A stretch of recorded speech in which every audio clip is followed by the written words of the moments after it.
Hello, hello les amis Lion, ascendant Lion, signe lunaire et vénusien en Lion. Bienvenue pour cette guide en sentimentale, relationnelle, amoureuse du mois d'octobre 2024. Relationnelle pour toutes les personnes qui s'en foutent de l'amour ou qui n'ont aucune interrogation à ce propos. Et dans ce cas-là, ça vous parlera de vos relations amicales, familiales ou professionnelles en fonction des questionnements que vous avez actuellement. Je vous rappelle que c'est un tirage général qui ne va pas parler à tous les lions de la même façon. Certains lions ne se sentiront absolument pas concernés. Les messages ne peuvent pas être pour tout le monde, j'en suis bien désolé. Vous prenez uniquement les messages qui vibrent avec ce que vous vivez actuellement. Vous n'hésitez pas à adapter mon vocabulaire à votre situation. Quoi qu'il en soit, je vous invite toujours à regarder la vidéo de votre signe ascendant et de vos signes lunaires et vénusiens si vous les connaissez, afin d'avoir de plus amples détails et que ça corresponde un peu plus à un tirage personnalisé. On y va avec l'énergie principale qui vous accompagnera en octobre. N'oubliez pas de liker, de partager et de vous abonner à la chaîne. Je vous en remercie. Nous avons le monde inversé et il me semble que c'était le cas aussi du cancer. Donc si vous êtes lion ascendant cancer par exemple, ça sera d'autant plus puissant comme message. Le monde inversé nous parle de la fin d'un cycle qu'on n'arrive pas vraiment à aborder. Il y a comme un retard sur la fin de quelque chose. C'est souvent comme ça. Alors, soit ce retard est limite imaginaire, c'est-à-dire qu'on a tendance à y voir des choses, des problématiques qui ne sont pas réelles, c'est-à-dire que c'est nous qui les inventons indirectement, soit par notre angoisse, soit parce que nos pensées sont limitées ou limitantes, ou soit le monde nous parle d'une déconsidération sociale, d'un changement total de paradigme. C'est un peu comme si vous étiez dans un monde et que vous alliez dans un autre monde, quoi, entre guillemets. Bon, ça va être beaucoup plus rare, c'est une interprétation vraiment qui parle beaucoup moins d'une façon générale. Ici, pour moi, c'est plus, on se retrouve à regarder notre monde et à vouloir changer quelque chose, changer notre regard sur le monde, changer notre regard sur les personnes qui nous entourent ou quelque chose comme ça. Le monde inversé, c'est être quelque part, mettre des frontières, c'est un peu comme si on mettait des frontières à notre regard, un peu pour soit nous protéger, soit pour nous empêcher d'aller avancer, de dépasser cette frontière et d'aller vers quelque chose d'autre. Puisque le monde ici correspond aussi à un passage à la fin d'un cycle pour aller vers plus d'accomplissement, plus d'évolution spirituelle. Donc je ressens ici, alors d'habitude ça peut aussi nous parler d'intolérance, mais c'est pas comme ça que je ressens, c'est plutôt... oui, une fermeture d'esprit par rapport aux horizons nouveaux, par rapport à la fin de quelque chose et à l'ouverture vers autre chose. Mais pour moi, c'est comme une sorte un peu de révolte en soi pour ne pas passer un cap, quelque part aussi. Et ici, avec le dos de deck, le pendu, on vous dit qu'il est important que vous puissiez changer de regard sur certaines choses, et porter un nouveau regard, lâcher prise par rapport à ce monde que vous découvrez ou que vous risquez de découvrir, parce qu'il y a quelque chose à apprendre de tout cela. Et ici, c'est le moment, justement, avec le monde, quand il est à l'endroit, d'apprendre de quelque chose et de finir, clôturer un cycle pour en aborder un nouveau. C'est un peu spirituel, comme pour le cancer d'ailleurs. On va voir comment ça continue avec les autres énergies, notamment avec l'oracle de la musique. Je vous rappelle que vous retrouvez les références des oracles et des tarots que j'utilise dans la barre d'infos. Et vous trouverez également les liens des différentes guidances que j'ai proposées pour le lion. Je viens de poster les messages que vos guides cherchent à vous transmettre, mais il y a aussi la guidance générale du mois d'octobre et quelle est la bonne surprise qui vous attend en octobre. N'hésitez pas à passer un petit peu de temps en ma compagnie. Ici, la flûte, décidément, on dirait que j'ai mal battu les cartes, mais ce n'est pas le cas. On retrouve aussi cette carte, il me semble, chez les cancers. Ça nous parle d'attirance, ça nous parle de séduction, ça nous parle d'hypnotiser l'assistance, d'attirer la sympathie, d'être dans la séduction, Alors peut-être que vous allez découvrir une foule où la séduction n'a pas cours, ou alors vous allez essayer de séduire un monde qui n'est pas le vôtre ici. Pour moi, il y a quelque chose au contraire d'envoûtant ici. D'envoûtant et de magnétique, comme si vous alliez être au contact pendant ce mois de quelque chose que vous ne pouvez pas éviter. Quelque chose qui va vous séduire ou quelque chose qui, au contraire, va totalement vous... comment dire? C'est même pas déplaire, c'est... ça va vous sembler complètement à l'opposé de votre monde, quelque part.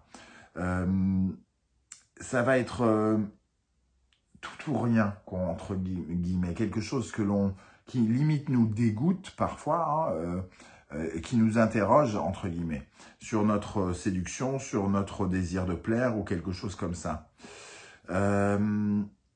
Alors, avec ici, on a le prélude. On voit vraiment une certaine forme d'enthousiasme à commencer quelque chose. Le monde inversé, c'est la fin d'un cycle pour un nouveau. Et ici, il y a une nouvelle aventure, un voyage. Peut-être que vous allez d'ailleurs faire un voyage, les amis Lion, hein, à cette occasion. On a quand même 2 cartes ici qui peuvent représenter le voyage.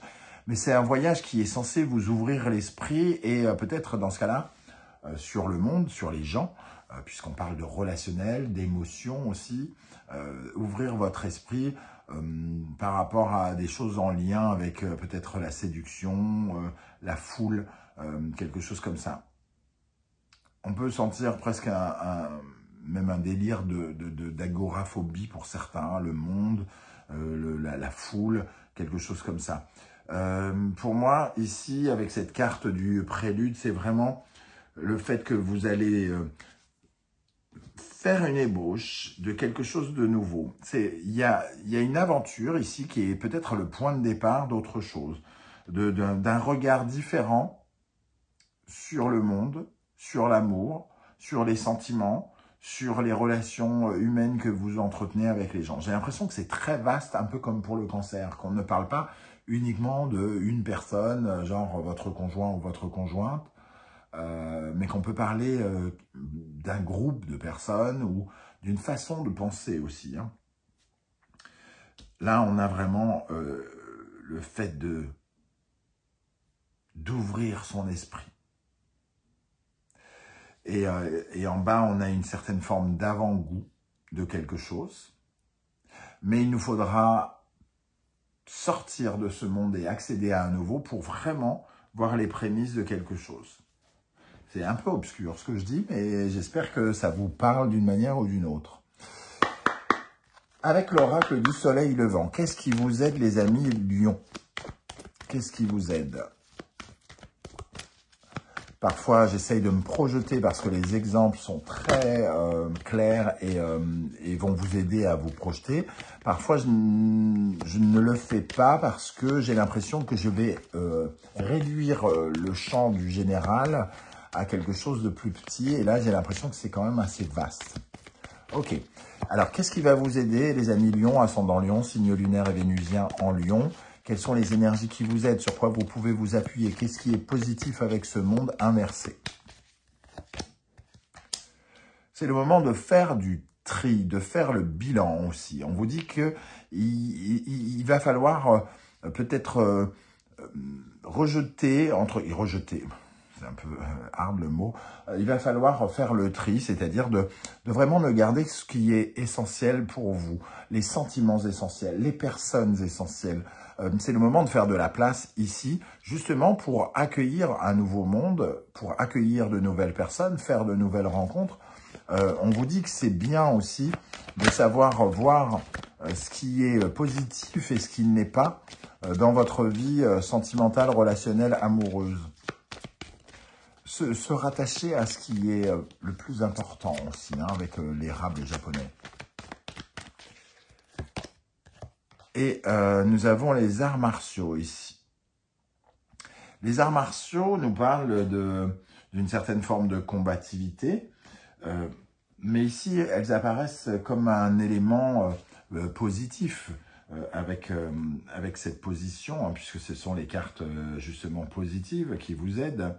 On sent ici que vous devez reprendre l'avantage sur quelque chose qui vous, sur un conflit intérieur, sur un conflit avec quelque chose ou quelqu'un.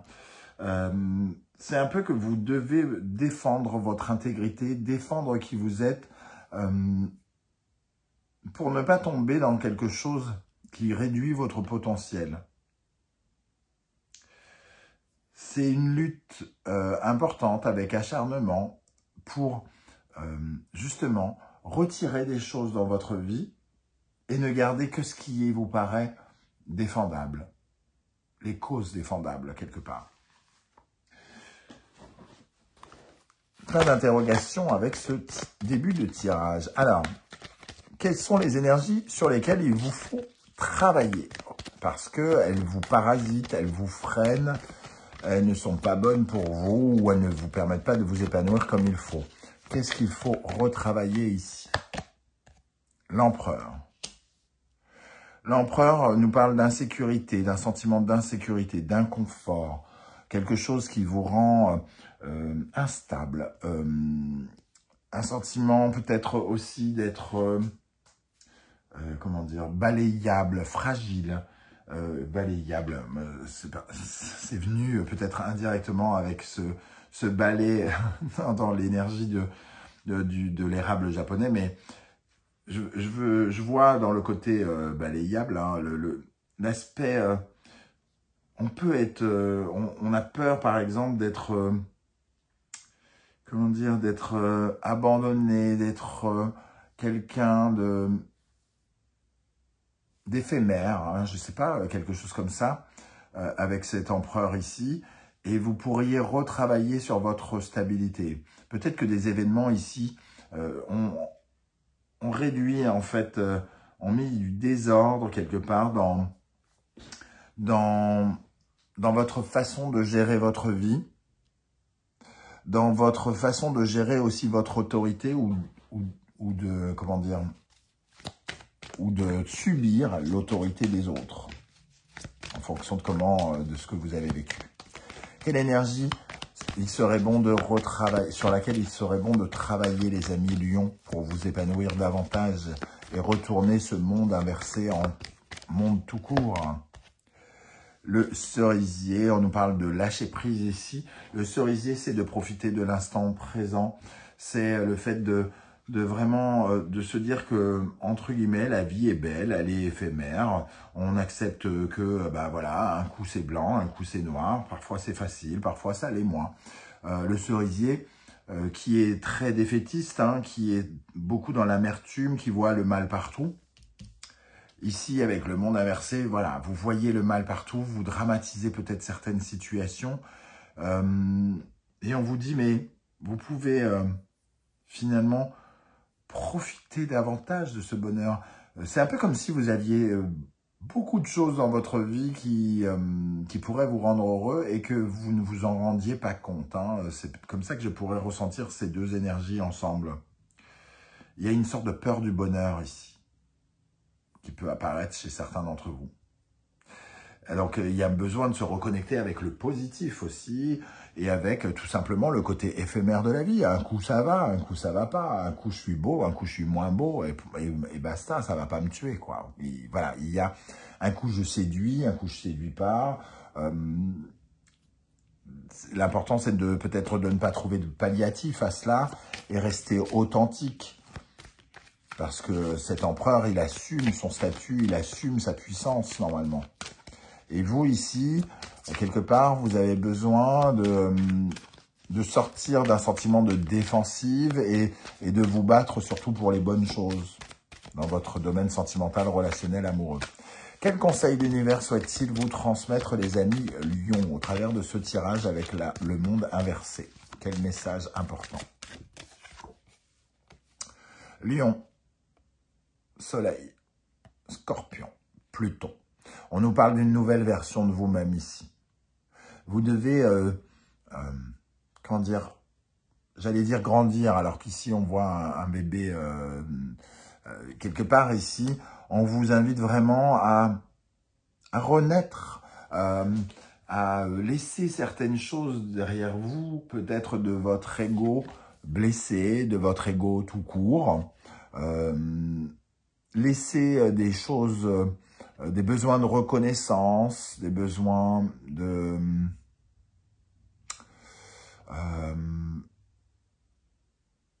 des besoins de briller quelque part derrière vous pour renaître dans une nouvelle version de vous-même. C'est exactement le monde ici, hein, venir au monde. Il y a l'émergence d'une nouvelle personne, entre guillemets. C'est alors une nouvelle personne peut-être dans votre vie, mais je pense pas, dans un premier temps, c'est vous et vos rapports sociaux, vos rapports à l'autre qui pourraient être amenés à changer dans les prochaines semaines ou les prochains mois. Et on vous invite à fabriquer justement quelque chose de plus ouvert, de plus heureux aussi, hein, parce que c'est quand même la carte des plaisirs, le lion. Hein. Ok, quelles sont les énergies qui accompagneront les lions célibataires dans un premier temps? Pour les lions célibataires. Valet de bâton. 7 de denier.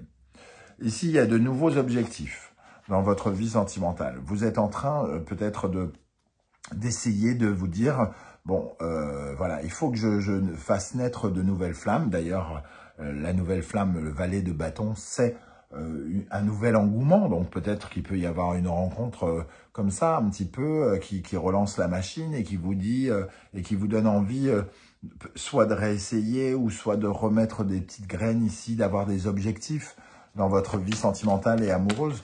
Mais on voit déjà ce début d'énergie nouvelle.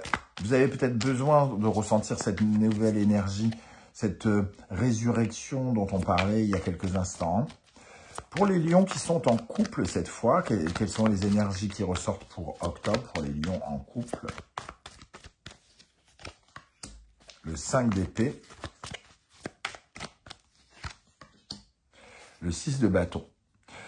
Le 5 d'épée, c'est le combat, hein, les prises de tête. Hein, c'est quand on se prend la tête seul ou avec l'autre. Hein, c'est pas parce que vous êtes en couple que vous vous prenez forcément la tête avec l'autre. Mais par contre, si vous vous prenez la tête tout seul, il est possible que ça ait des répercussions sur l'autre. Et ici, avec le 6 de bâton, on nous dit d'être dans le mouvement pour justement sortir de ce 5 d'épée et peut-être combattre, justement, comme on disait, certains de vos combats intérieurs, de vos conflits inférieurs, et réussir à les solutionner tout simplement avec cette énergie du 6 de bâton qui représente la victoire.